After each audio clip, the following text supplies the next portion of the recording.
여러분 안녕하십니까? 포항 MBC 뉴스투데이입니다. 오늘은 경주가 29도까지 오르는 등 더운 날이 예상됩니다.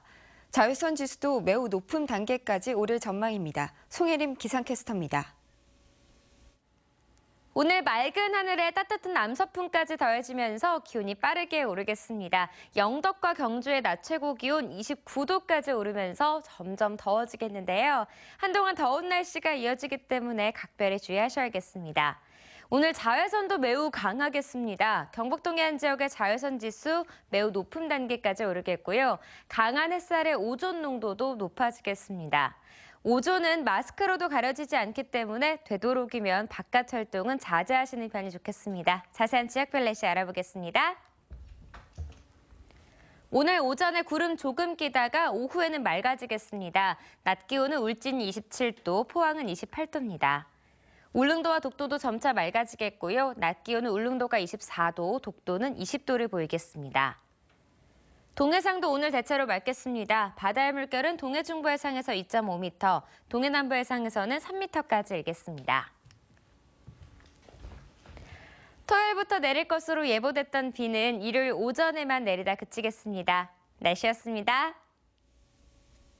조류 인플루엔자가 경남 양산과 부산 기장 등 여러 지역에서 확인됨에 따라 지역에서도 차단 방역에 나섰습니다. 가금농가 관계자들의 이동이 금지된 가운데 거점 소독 시설을 설치하는 등 방역이 강화됐습니다. 박상환 기자가 보도합니다. 포항시로 들어오는 길목에 거점 소독 시설이 설치됐습니다. 시청 직원들이 진입하는 차량의 바퀴에 연신 소독약을 뿌리느라 분주합니다.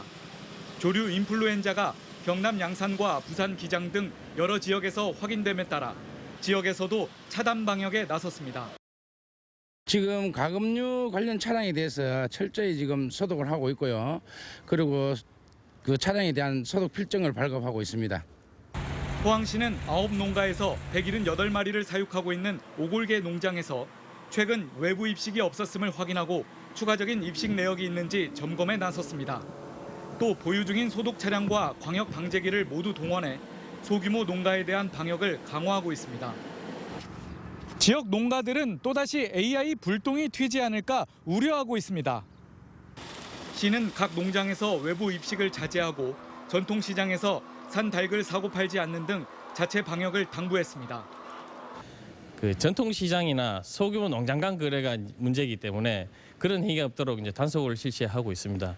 그리고 예찰을 이제 빠르게 실시해서 이상 가축이 있을 때에 신고를 빨리 하도록 그렇게 홍보를 하고 있습니다. 경상북도가 지난 5일 군산과 부산 AI 양성 농장과 역학 관계에 있는 경주와 구미농장 두 곳에 닭과 오리를 도살 처분한 가운데 이들 농장에서 AI를 검사한 결과 이상이 없는 것으로 나왔습니다. 도는 방역대책본부를 재가동하고 울릉을 뺀 모든 시군에 거점 소독시설과 이동 통제 초소를 운영하는 등 강력한 방역 조치에 나섰습니다. MBC 뉴스 박상환입니다. 농림축산식품부는 고병원성 조류 인플루엔자 확산을 차단하기 위해 100마리 미만의 소규모 사육 농가에 대해 실거래가로 전량 매수하기로 했습니다. 이번 수매도태는 정부기관이 각 농가로부터 닭이나 오리를 실거래가로 사들여 도살한 뒤 음식으로 제공하거나 정부 차원에서 비축해 놓는 방식으로 추진됩니다. 농식품부는 100마리 미만의 가금류를 사육하는 농가는 전국에 4만 7천여 곳, 66만 마리라며 강제성은 없지만 AI 확산 방지를 위해 농가의 협조를 당부했습니다. 여름 채소값이 오르고 있는 가운데 조류 인플루엔자 AI가 다시 고개를 들면서 닭고기 가격도 오를 기미를 보이고 있습니다. 농수산식품유통공사에 따르면 여름 인기 채소인 갓은 상품 1kg이 2,300원으로 지난달보다 44.4% 올랐고 시금치도 1kg에 4,078원으로 27% 올랐습니다. AI가 재확산될 조짐을 보이면서 도축 닭고기 가격은 중품 1kg이 5,900원으로 지난달보다 5.5%나 올랐고 계란 중품 한 판도 7,931원으로 전년보다 47%나 올랐습니다. 지난 4월부터 이어진 경주의 택배 기사들과 또 대리점 사이의 갈등은 이들의 노동자성을 인정하느냐가 핵심인데요. 최근 국가인권위가 택배 기사와 학습지 교사 등 특수고용직 종사자들의 노동권을 보장하라는 권고를 냈습니다. 장미쁜 기자가 보도합니다. 지난 4월부터 경주 택배기사들은 일방적 계약 해지와 불공정 계약 등 열악한 처우 문제를 제기해왔습니다. 여러 차례 기자회견을 열고 공정거래위원회에 제소까지 했지만 노동자가 아니라는 이유로 행정당국은 움직이지 않았습니다. 노동부에서는 근로기준법상 근로자로 인정돼야지 노동법 적용이나 보호 대상이 되고 근로기준법상 근로자로 인정이 되지 않으면 실질적으로 노동부에서 이제 법적 규제나 감독권 행사가 제한되는 게 현실입니다. 하지만 최근 국가인권위원회가 택배기사와 같은 특수고용 종사자도 일반 노동자와 같은 권리를 가져야 한다는 권고를 냈습니다.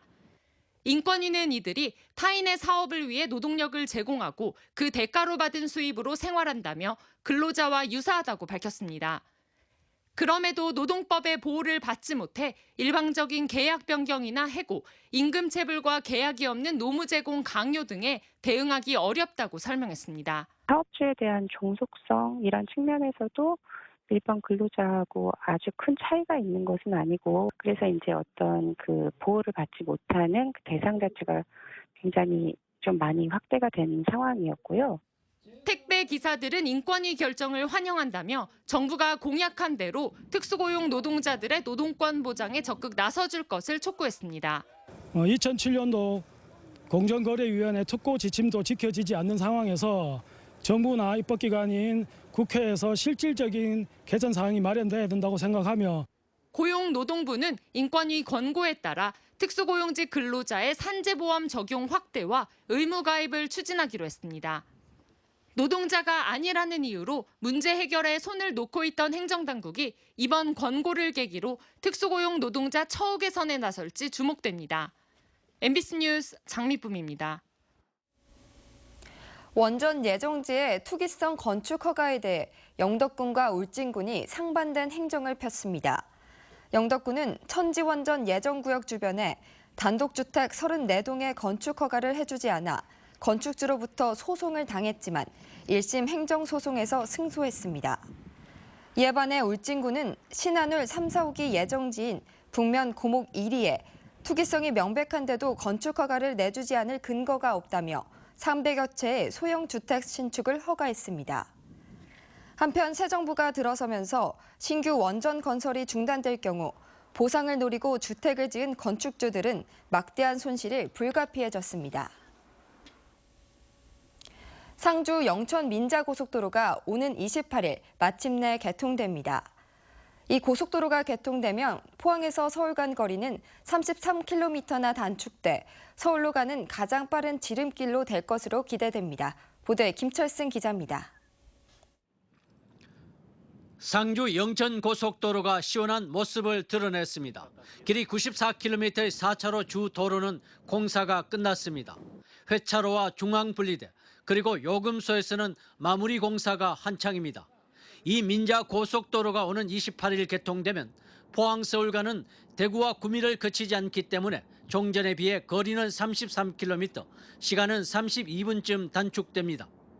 거리 단축으로 승용차는 4,000원, 4종 화물차는 10,000원 정도 기름값도 절약됩니다. 고속버스 기사들은 대구 상습 정체 구간을 거치지 않는다며 크게 반기고 있습니다. 대구 구간은 평일에도 항상 지정체가 되는 부분이 있는데 그 부분을 피해갈 수 있어서 상당히 많이 도움이 될 것 같습니다. 특히 포항에서 서울로 갈 경우 상주 영덕 간 고속도로를 이용하는 것보다 거리가 20km 정도 짧아 서울로 가는 지름길이 될 것으로 보입니다. 포항시는 고속도로 개통에 맞춰 경북 북부권 주요 도시에 포항 관광을 홍보하기로 했습니다. 상주, 안동, 영주에서 바닷가도로 가장 빨리 갈 수 있는 집 포항입니다. 이거를 계기로 해서 포항의 관광지라든지 모든 것을 중부권에 많이 홍보하도록 노력하겠습니다. 포항에서 도청까지 가는 데 걸리는 시간도 30분 정도 줄어듭니다. 현재 고속버스로 포항에서 서울까지 가는 데 걸리는 시간은 4시간 10분. 앞으로 이 고속도로가 개통되면 3시간 40분 만에 갈 수 있어서 서울 접근성이 한결 나아집니다. MBC 뉴스 김철승입니다. 국내외 유명 갤러리와 작가들이 대거 참여하는 아트경주 2017 행사가 오는 14일부터 닷새간 경주 화백 컨벤션 센터에서 열립니다. 아트경주 2017은 국내외 유명 갤러리와 해오름 동맨전에 출품된 각 지역의 작가들을 포함해 64개 부스에서 1000여 점의 작품이 전시됩니다. 또 특별전으로 경주의 미술 역사를 볼 수 있는 경주 미술의 뿌리와 맥 아카이브 전시회, 증강현실과 융합된 미술 체험전도 열립니다. 문재인 대통령이 주한미군 사드터에 대한 적정한 환경 영향평가를 국방부에 지시했습니다. 대통령의 말대로 환경 영향평가를 할 경우 절차가 끝나는데 1년은 걸릴 것으로 예상되면서 사드의 완전 가동 시점은 내년으로 넘어갈 가능성이 커졌습니다. 보도에 양관희 기자입니다. 문재인 대통령이 국방부의 성주 골프장인 사드터에 대한 환경 영향평가를 처음부터 다시 하라고 지시했습니다. 국방부가 그동안 사드터에서 진행해온 소규모 환경 영향평가를 법령 회피 시도로 간주했기 때문입니다. 국민 모두가 수긍할 수 있는 절차적 정당성을 획득할 수 있도록 하기 위해 국방부에 법령에 따른 적정한 환경 영향평가 절차를 진행하라고 말했습니다. 규모가 크고 절차도 복잡한 평가인 전략 환경 영향 평가가 이뤄질 가능성이 커졌습니다. 국방부도 성주 골프장에 대한 환경 영향 평가를 원점에서 새로 하는 방안을 검토 중인 것으로 알려지고 있습니다. 이렇게 되면 환경 영향 평가 절차가 끝나는데 1년은 걸릴 것으로 예상되면서 한미 군 당국이 목표로 삼은 올해 사드의 완전 가동 시점은 내년으로 넘어가게 됩니다. 이에 대해 사드 배치 반대 단체들은 정부의 방침을 지켜보겠다는 조심스러운 반응을 보이고 있습니다. 절차는 절차대로 밟아가더라도 배치 과정에 이런 문제들 이런 것들을 다 짚어서 이걸 계기로 해서 사드를 철회하는 그런 결정이 내려지기를 바라고 있습니다. 사드 배치 결정 1년을 한 달가량 앞두고 문재인 정부의 절차적 투명성 강화 조치로 국방부의 속전속결 추진이 사실상 무산되면서 사드 배치를 둘러싼 갈등이 새로운 국면을 맞고 있습니다. MBC 뉴스 양관입니다. 포항 앞바다에 위치한 대륙붕 제6-1 광구와 8광구에 대한 천연가스와 석유 탐사가 본격화됩니다. 산업통상자원부는 어제부터 다음 달 7일까지 이 지역에 대한 탐사권 설정 참여기업 공모에 나섰고 우선 협상 대상자를 선정한 뒤 올 하반기에 허가를 내줄 계획입니다. 6-1 광구에 속해 있는 동해가스전에는 지난 2004년부터 천연가스와 초경질 원유를 생산해왔고 북쪽에 위치한 8광구에서도 경제성 있는 석유와 천연가스 부존 가능성이 높은 것으로 추정되고 있습니다. 기록적인 우박이 쏟아진 지 일주일. 다시 찾은 피해 현장은 처참했고 농민들은 패닉 상태에 빠졌습니다. 경북의 모든 농업인 단체가 한 목소리로 우박 피해 지역을 특별 재난 지역으로 선포할 것을 요구했습니다. 이정희 기자입니다. 우박이 쏟아붓고 간 지 일주일, 남아있던 줄기마저 말라 죽어 무슨 작목이 심어져 있었는지 알 수가 없습니다. 다시 살아날 줄 알았는데 다 계속 죽고 있네요. 현재로서는 답이 없어요. 수박은 모든 줄기가 잘려나가 금방 모종한 밭처럼 말끔해졌습니다. 고추도 일주일이 지났지만 새수는 나오지 않습니다. 토양 환경이 달라 대체 작목도 마땅치 않고 심는다 하더라도 생육 적기가 아니어서 작황이나 판로를 담보할 수 없습니다. 아무것도 못하고 있습니다. 고추나 수박 같은 데는 대비를 너무 많이 해갖고 콩은 심으면 줄기가 나가고 열질 않아요. 사과는 상처 부위가 썩어 들어가고 있습니다. 상처가 나지 않은 열매를 찾아보기가 어렵습니다. 사과는 피해를 입은 열매를 모두 따낼 수도 없는 노릇입니다. 내년 농사를 위해서는 정상적으로 농약도 치고 수세 관리를 해줘야 하기 때문입니다. 그나마 농작물 재해보험 가입률도 이상한 설계 방식 때문에 최대 피해 지역인 봉화는 평균 40%도 안 됩니다. 이쪽은 재우려 지역으로 분류되는 것 같아요. 뭐 2,000평 정도 10년생 정도 얘기하면 자기들은 40만 원에도 들고 뭐 70만 원에도 들었다 뭐 이런 얘기를 하는데 저희 지역 견적 뽑아보면 한 200만 원 정도. 경북 15개 모든 농업인 단체는 정부가 직접 피해 지원에 나서도록 특별 재난지역 선포를 한 목소리로 요구했습니다. 정부는 우박 피해 지역에 대한 특별 재난지역을 선포하라. 경북도는 자연재해 발생 시 신속 지원을 위한 긴급 지원 조례를 제정하라. 또 보험 재해라는 말이 나돌 정도로 문제가 많은 농작물 재해보험의 산정 방식 개선과 대상 품목 확대도 요구했습니다. MBC 뉴스 이정희입니다. 경주시가 여성 농어업인의 복지 향상을 위해 행복 바우처 지원 사업을 이달부터 연말까지 시행합니다. 대상자는 농어촌 지역에 거주하고 실제 영농에 종사하는 여성 농어업인 1,200여 명으로 건강관리와 문화활동, 학습활동 등을 지원하며 1인당 15만 원을 지원할 예정입니다. 포항시는 어제 양덕상가에서 포항포인트 서비스 시작과 포항사랑 상품권 모바일 시스템 10억 구축 착수보고회를 가졌습니다. 포항시는 포항포인트를 도입해 대기업 프랜차이즈 업소에서 많이 하는 쿠폰 행사나 마일리지 적립, 지역 영세업체에서도 내년까지 이용할 수 있도록 할 계획입니다. 포항시는 또 포항사랑 상품권 모바일 시스템 구축 사업 착수 보고회를 갖고 올해 11월까지 시범지역에 종이 상품권이 아닌 휴대폰으로도 상품권을 이용할 수 있도록 시스템을 구축하기로 했습니다. 포스코가 이해 관계자들에게 지속가능 경영 성과를 보고하는 2016 포스코 리포트를 발간했습니다. 권호준 회장은 발간사를 통해 포스코의 4대 핵심 전략인 철강 사업 고도화와 그룹 사업 구조 강건화, 미래성장 엔진 개발, 유연하고 창의적인 기업 문화 정착의 중요성을 강조하고 환경, 인권, 노동, 반부패 등 지속 가능성 원칙을 준수하는 데 노력하겠다고 밝혔습니다. 산업통상자원부는 최근 열린 철강 통상 현안 국내 대응 태스크포스 회의에서 미국의 수입상 철강 조사에 대한 항의 의견을 담은 서한을 제출했다고 밝혔습니다. 산업부는 서한문에서 한국산 철강이 미국 안보에 미치는 부정적 영향은 제한적이라며 수입 제한 조치가 발동되면 미국 내 원활한 소재 공급에 차질이 발생해 향후 한국의 미국 투자 계획에도 부정적인 영향이 우려된다고 지적했습니다. 태스크포스 회의에서는 국내 주요 철강업체 관계자들도 참석해 최근 공포된 베트남 정부의 수입산 컬러 강판 긴급 수입 제한 최종 판정에 따른 영향도 검토했습니다.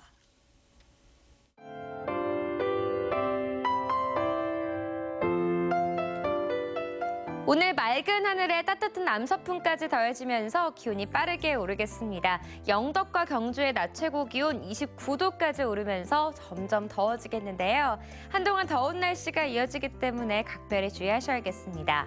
오늘 자외선도 매우 강하겠습니다. 경북 동해안 지역의 자외선 지수 매우 높은 단계까지 오르겠고요. 강한 햇살의 오존 농도도 높아지겠습니다. 오존은 마스크로도 가려지지 않기 때문에 되도록이면 바깥 활동은 자제하시는 편이 좋겠습니다. 자세한 지역별 날씨 알아보겠습니다. 오늘 오전에 구름 조금 끼다가 오후에는 맑아지겠습니다. 낮 기온은 울진이 27도, 포항은 28도입니다. 울릉도와 독도도 점차 맑아지겠고요. 낮 기온은 울릉도가 24도, 독도는 20도를 보이겠습니다. 동해상도 오늘 대체로 맑겠습니다. 바다의 물결은 동해 중부 해상에서 2.5m, 동해 남부 해상에서는 3m까지 일겠습니다.